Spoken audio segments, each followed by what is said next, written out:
Carta de Paulo aos Coríntios, capítulo 1, a primeira carta, no versículo 18. Diz assim a palavra do Senhor: porque a pregação da cruz é loucura para os que perecem, mas para nós que somos salvos, é o poder de Deus. Porque está escrito: eu destruirei a sabedoria dos sábios e reduzirei a nada o entendimento do prudente. Onde está o sábio? Onde está o escriba? Onde está o inquiridor deste mundo? Não tem Deus feito insensata a sabedoria deste mundo?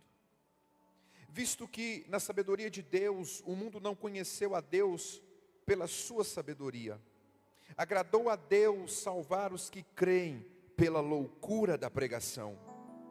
Porque os judeus requerem um sinal e os gregos buscam a sabedoria, mas nós pregamos a Cristo crucificado, que é pedra de tropeço para os judeus e para os gentios, loucura, ou melhor, para os gregos, loucura. Mas para os que são chamados, tanto judeus como gregos, Cristo é o poder de Deus e a sabedoria de Deus. Porque a loucura de Deus é mais sábia do que os homens, e a fraqueza de Deus é mais forte do que os homens. Feche seus olhos, coloque a mão no seu coração. Espírito Santo, nós queremos te render graças nessa noite. Adoração ao teu nome, porque não há outro digno de ser adorado senão o Senhor. Agradecemos ao Senhor por este tempo, por esta casa e por esse momento na sua presença. Queremos, ó Deus, te pedir nessa noite que a nuvem da tua glória venha sobre as nossas vidas. E que, portanto, ó Deus, possamos ser tocados pela tua palavra. Não fale, ó Deus, aquilo que nós queremos ouvir, mas fale aquilo que nós precisamos ouvir, para que a nossa alma encontre vida em abundância. Por isso, Deus, não nos permita sair daqui, não nos permita ouvir a tua voz e sair da mesma forma como nós entramos. Mas transforma-nos, ó Deus, da maneira como o Senhor quer, como o Senhor precisa trabalhar no nosso coração. É o que nós te pedimos nessa noite, em nome de Jesus. Quem crê, diga amém. Aleluia. Queridos, o Senhor Deus me mostrou esse texto, me fez refletir nessa mensagem da carta de Paulo aos Coríntios. E se nós formos estudar toda a carta de Paulo aos Coríntios, nós vamos perceber que essa era uma das igrejas mais problemáticas que Paulo tem na sua história e na sua vida. É uma igreja que tem divisões, é uma igreja que tem partidarismo, é uma igreja que precisa ser imediatamente visitada pela palavra do Senhor. Quando o apóstolo Paulo fica sabendo dos problemas que havia nessa igreja, ele imediatamente enviou 4 cartas a essa igreja, dentre as quais 2 nós conhecemos e está nas Sagradas Escrituras. Quando Paulo ele vai escrever essa carta, é necessário também que a gente tenha entendimento da cultura desse lugar, porque Corinto era uma cidade portuária, cosmopolita, onde visitavam pessoas de vários lugares. Era uma cidade também que tinha cultos a deuses pagãos. Era uma cidade enriquecida, afinal de contas o nome Corinto significa saciado. E de fato essa cidade ela tinha saciedade em todos os âmbitos da sociedade. Mas essa cidade precisava ser saciada pelo Evangelho, pela palavra de Deus. E esse é o propósito da igreja de Corinto, levar aquelas pessoas a riqueza das delícias celestiais através da pregação do Evangelho. Mas mesmo com a pregação da palavra e mesmo com a pregação do Evangelho naquela igreja e naquelas pessoas que ali estavam, naqueles corações, havia ainda o sentimento de viver a vida antiga agora no cristianismo. Então as pessoas queriam viver a sua vida, viver a vida que outrora elas levavam nessa dimensão do Evangelho. É por isso que Paulo ele vai dizer na sua segunda carta, no capítulo 5, verso 17, que aquele que está em Cristo, ele é uma nova criatura. As coisas velhas passaram e tudo se fez novo. E Paulo também vai dizer nessa mesma carta, no capítulo 6, a partir do versículo 14, que o santo não se mistura com o profano, porque não pode haver alinhamento entre a justiça e a iniquidade, ou união da luz com as trevas. Então era uma igreja que queria viver um mundo dentro do cristianismo. E para tanto, essa igreja também tinha algumas divisões dentro da casa do Senhor. Porque havia, nessa região que pertencia à Grécia, havia os grandes filósofos da época que queriam implementar os seus conhecimentos e as suas doutrinas. Haja visto que alguns preferiam e tinham as suas preferências às pregações de uns e de outros, quando na verdade alguns falavam que eram de Paulo, outros falavam que eram de Apolo. E o contexto que se segue nessa igreja é um contexto de uma pregação que tem eloquência, que tem palavras difíceis de entender, que tem a sabedoria humana, mas é vazia da essência da palavra de Deus. E se você, meu irmão, veio aqui nessa noite, se tem alguém que está nos assistindo pela internet, eu quero dizer para você nessa noite, o importante não é aquele que traz a mensagem, mas o importante é que essa mensagem fale de Cristo, fale da cruz, fale do Senhor, fale do Rei dos Reis. E o que havia na igreja de Corinto era mistura de grandes filosofias ampotrocêntricas, que colocavam o homem no centro, e que colocava a palavra do Senhor de escanteio e de lado. É por isso que, quando a ausência da palavra de Deus é identificada na igreja, a presença de Deus também é identificada como ausente. Porque uma igreja que não vive a essência da palavra e que não prega Cristo crucificado, está longe de ser uma igreja que agrada a Deus, como era a igreja de Corinto. É por isso que Paulo, ele vai tecer essa carta, escrever essa carta, e de fato ele vai falar coisas duras, como ele diz, aqui no capítulo 1, no verso 20, onde está o sábio? Aonde está o escriba? Aonde está o inquiridor deste século? Paulo pega 3 classes de pessoas, de filósofos e de pessoas que falavam bem, que tinham controle das palavras, que sabiam lidar diante das pessoas.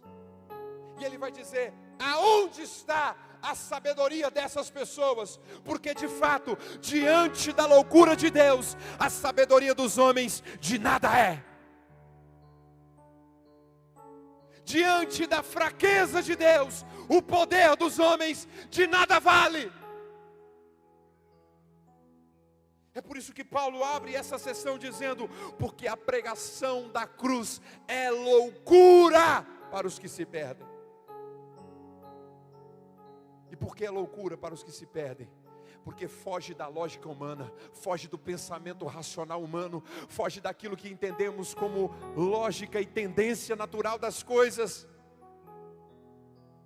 É por isso que os gregos não conseguiam absorver, é por isso que os judeus não conseguiam acreditar, é por isso que os ateus não conseguem discernir, porque o poder de Deus é loucura.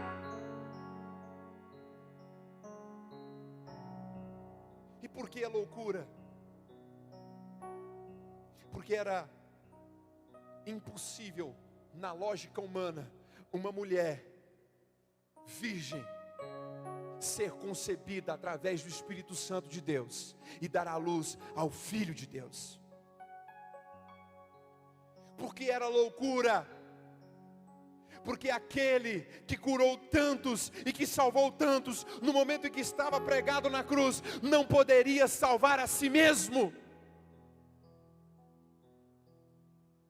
Por que era loucura? Porque os judeus não aceitavam que um Deus, que uma divindade não representasse um poderio militar como eles esperavam do Messias. Porque era loucura.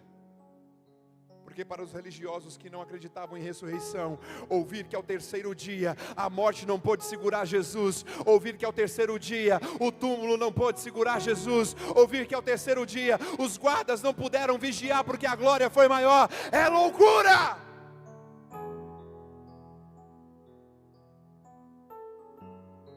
E aí o apóstolo Paulo vai dizer para essas pessoas que estão no caminho da perdição, a cruz, a mensagem do Evangelho é loucura, porque foge da lógica e da essência do homem. Mas quando se fala da igreja, quando se fala dos chamados, dos eleitos, dos escolhidos, quando se fala daquele povo que é sacerdócio de Deus, povo santo, nação eleita, sacerdócio real, povo de exclusiva propriedade de Deus, não é loucura, é o poder de Deus manifesto e evidenciado na cruz de Cristo e que abrange todo homem. E por que a cruz de Cristo era loucura para os que se perdem, mas poder para os que são salvos? Porque mesmo na cruz, quando os judeus pediram um sinal de Jesus, dizendo para ele, desce da cruz e assim nós creremos, nós que somos salvos, acreditamos que a cruz não é o fim de um propósito, mas o começo da salvação daqueles que creem no nome de Jesus. É por isso que você está aqui nessa noite, porque para você não é uma loucura, mas sim um poder de Deus, que faz com que o impossível se torne possível, a sua, a minha e a nossa salvação. É loucura para os judeus, é loucura para os gregos, é loucura para os filósofos, porque uma divindade que salvou tantas pessoas não podia salvar a si mesmo. É loucura para os judeus, porque eles pediram que Jesus desse um sinal, e Jesus disse, nenhum sinal será dado, senão do profeta Jonas. É loucura para aqueles que não creem, é loucura para os ateus, porque eles não podem acreditar que uma divindade desceu à terra e se deu por nós como sacrifício perfeito, santo, vivo e eficaz.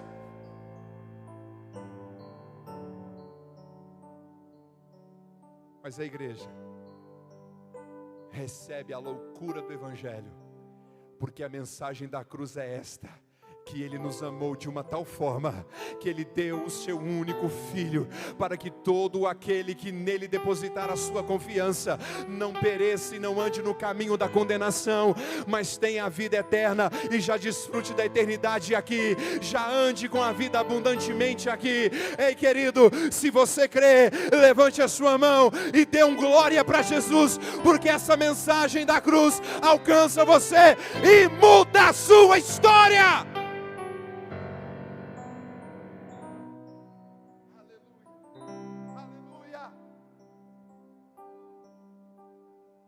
Aleluia. Sim, eu amo a mensagem da cruz,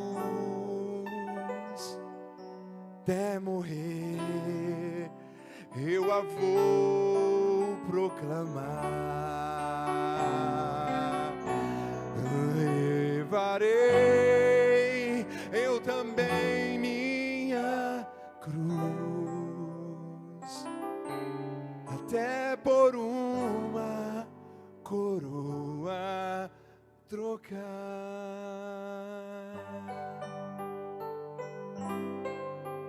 Rude cruz se erigiu, dela um dia fugiu, com emblema de vergonha e dor. Quem pode, adora comigo, vai. Mas contemplo esta cruz, porque nela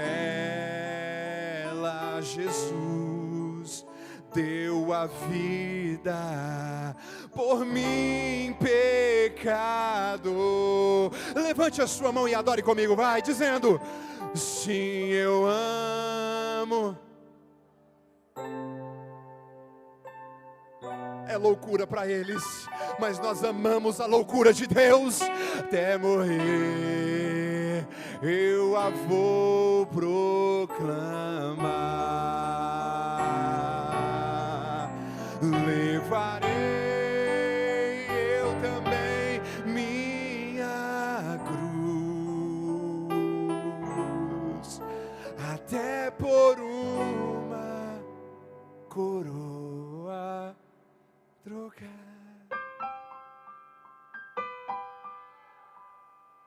Porque nela, na loucura da cruz, porque nela Jesus me salvou. Hoje eu não sou mais escravo do pecado. Hoje eu não vivo no domínio do pecado. Hoje eu não sou mais preso ao inferno e ao decreto de Satanás.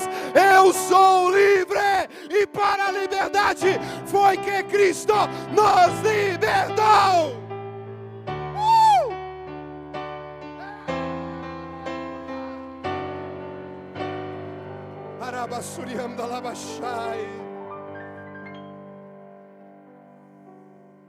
Porque era loucura para eles, porque alguém que morria na cruz era alguém que tinha cometido um crime muito sério. Era um bandido criminoso, digno de toda a vergonha. Porque ser pregado numa cruz, naquela geração e naquela época, era horrendo. Era uma morte terrível, cruel e vergonhosa, aplicado aos bandidos da época de maior periculosidade.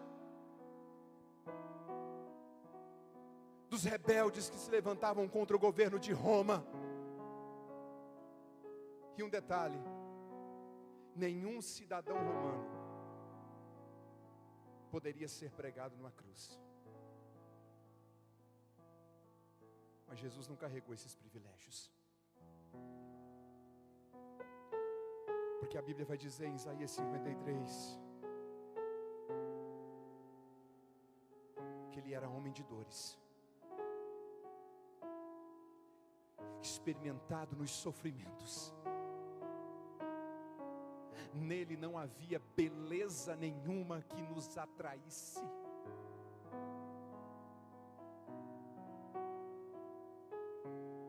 Ele foi traspassado pelas nossas transgressões e ferido pelas nossas iniquidades. E hoje, se temos paz com Deus, o castigo que nos traz essa paz estava sobre Ele. E pelas suas pisaduras, chagas, nós fomos sarados. Loucura para os homens, porque como alguém bom, perfeito, justo, fiel, verdadeiro, tomaria o lugar de gente que não vale nada, pecador, ingrato, improvável, um bando de gente que é falho, que erra todos os dias. Como que alguém que é bom vai pegar o lugar de alguém que é ruim? Isso é loucura!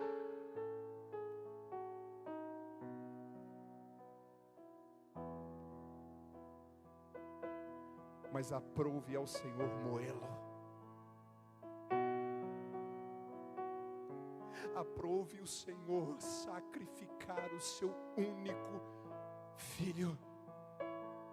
E a palavra unigênito significa único do seu gene no grego original, ou seja, não tem outro como Ele, não tem outro igual a Ele, Ele é incomparável, não tem nada que possa descrevê-lo. É por isso que o amor de Deus é descrito na Bíblia como um amor que foi feito de uma tal maneira, que foi descrevido de uma tal forma, que foi exemplificado de uma forma não pode ser descrita.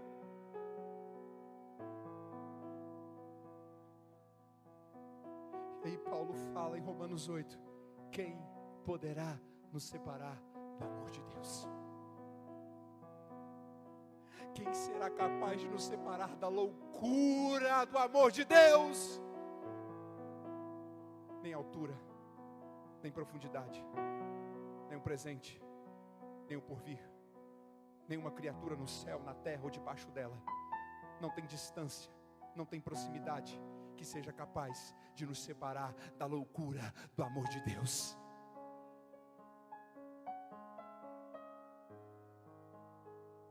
Segundo, quando Paulo fala da sabedoria dos homens, ele fala porque os judeus requerem um sinal e os gregos buscam sabedoria, verso 23, mas nós pregamos a Cristo crucificado, que é pedra de tropeço para os judeus e para os gregos loucura, mas para os que são chamados, tanto judeus como gregos, Cristo é o poder de Deus e a sabedoria de Deus, porque a sua loucura é mais sábia que os homens e a sua fraqueza mais forte do que as dos homens. Porque essa loucura, esse amor e essa graça nos reconciliou com Deus. E sabe por que é loucura para aqueles que estão no caminho da perdição? É porque por o sangue de um justo chamado Jesus,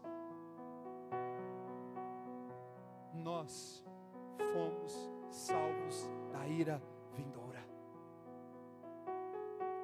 Pelo sacrifício de Cristo na cruz do Calvário,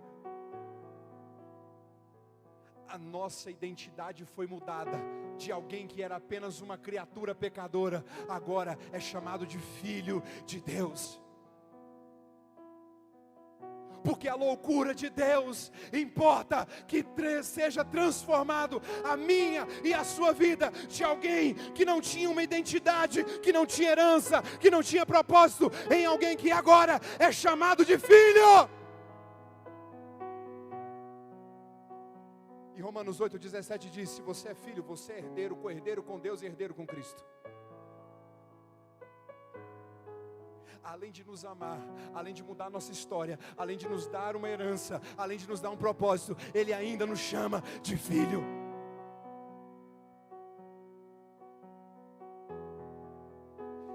E através do sacrifício da cruz,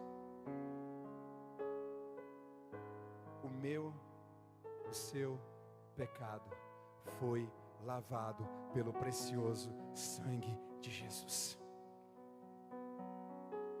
O meu e o seu pecado foi justificado. Nós fomos justificados diante da presença de Deus através da cruz de Cristo. Por isso que quando eu olho para a cruz, eu vejo salvação. Quando eu olho para a cruz, eu vejo graça. Quando eu olho para a cruz, eu vejo misericórdia. Quando eu olho para a cruz, eu não vejo um instrumento de maldição, mas sim um instrumento de salvação. Quando eu olho para a cruz, eu vejo o amor de Deus. Quando eu olho para a cruz, eu vejo o Filho de Deus. Quando eu olho para a cruz, eu vejo aquele que se entregou por mim, mas que ao terceiro dia Ele ressuscitou e a morte não pôde detê-lo. É loucura para os homens, mas Ele está vivo.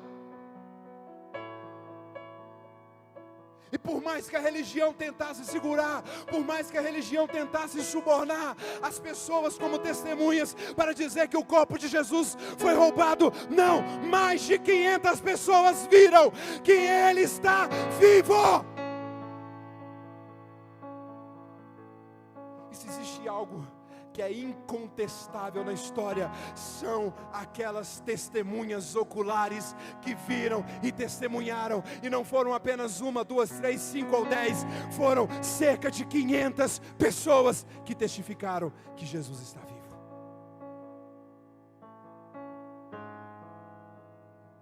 E se Ele está vivo, se a ressurreição é uma realidade,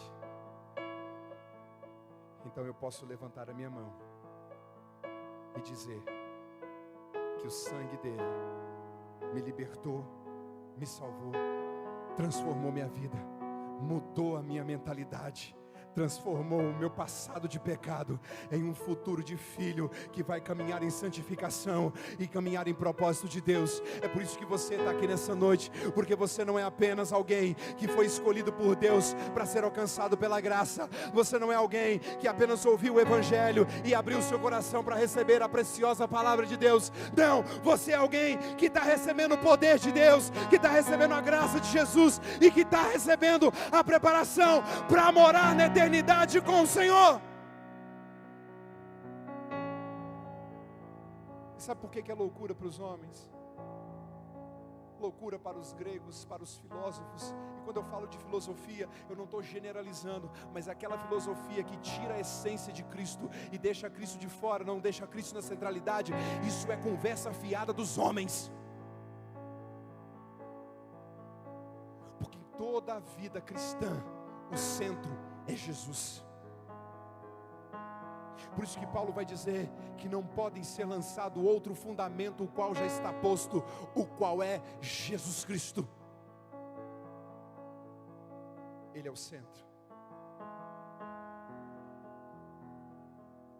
E sabe por que essa é a loucura que os homens não conseguem acreditar?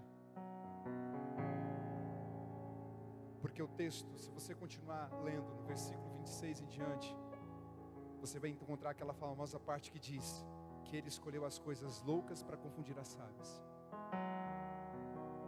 Ele escolheu aquelas coisas que não são para confundir as que são. Ele escolheu as coisas fracas para confundir as fortes. Ele escolheu os improváveis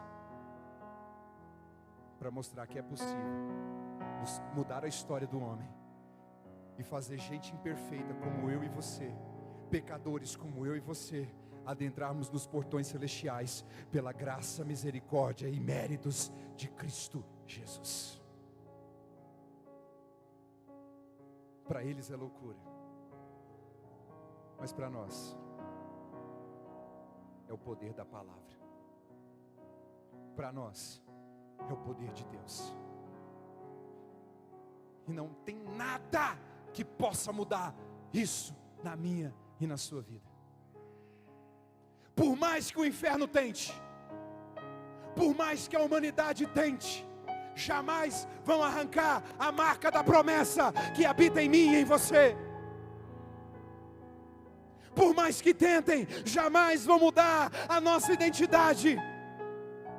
Por mais perseguição, tribulação ou aflição, nos quais somos afligidos todos os dias, jamais vai mudar a nossa essência no nosso coração, porque somos filhos de Deus e amados do Pai.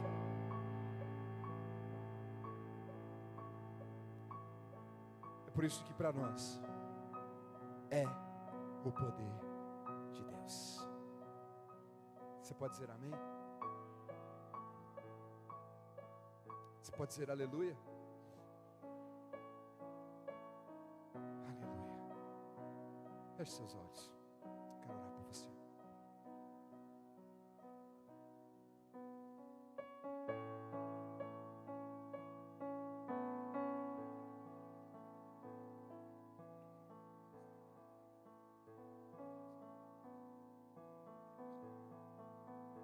Feche seus olhos.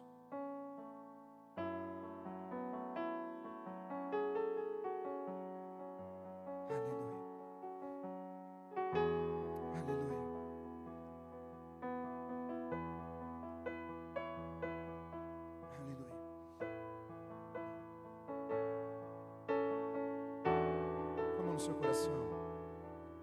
O que nos lava dos pecados, o que nos traz restauração, nada além do sangue, nada além do sangue de Jesus.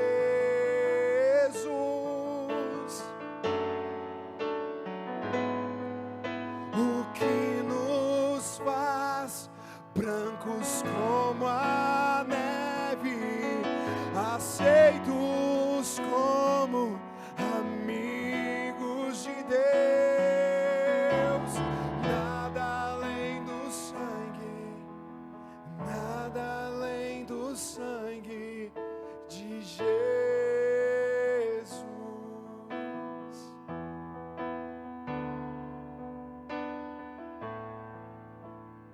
É esse sangue que nos libertou, esse sangue que nos lavou, esse sangue que nos purificou. É esse sangue que nos torna mais alvos do que a neve. É esse sangue que muda a minha vida, que muda a minha história, que me justifica diante de Deus, que me traz paz com Deus. É esse sangue que me dá a identidade de ser chamado filho de Deus. Se você foi alcançado por esse sangue, fique em pé no seu lugar.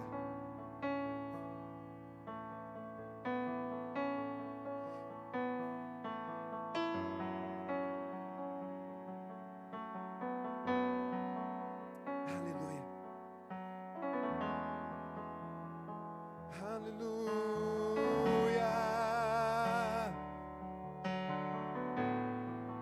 O diabo pode até olhar para você com ódio, com raiva. Ele pode tramar coisas contra você todos os dias. Ele pode trazer ciladas. Ele pode preparar emboscadas para você todos os dias. Mas ele não pode fazer algo. Ele não pode retirar de você aquilo que você conquistou. Quando Jesus deu a você a vitória na cruz do Calvário, ele não pode, não pode, não pode.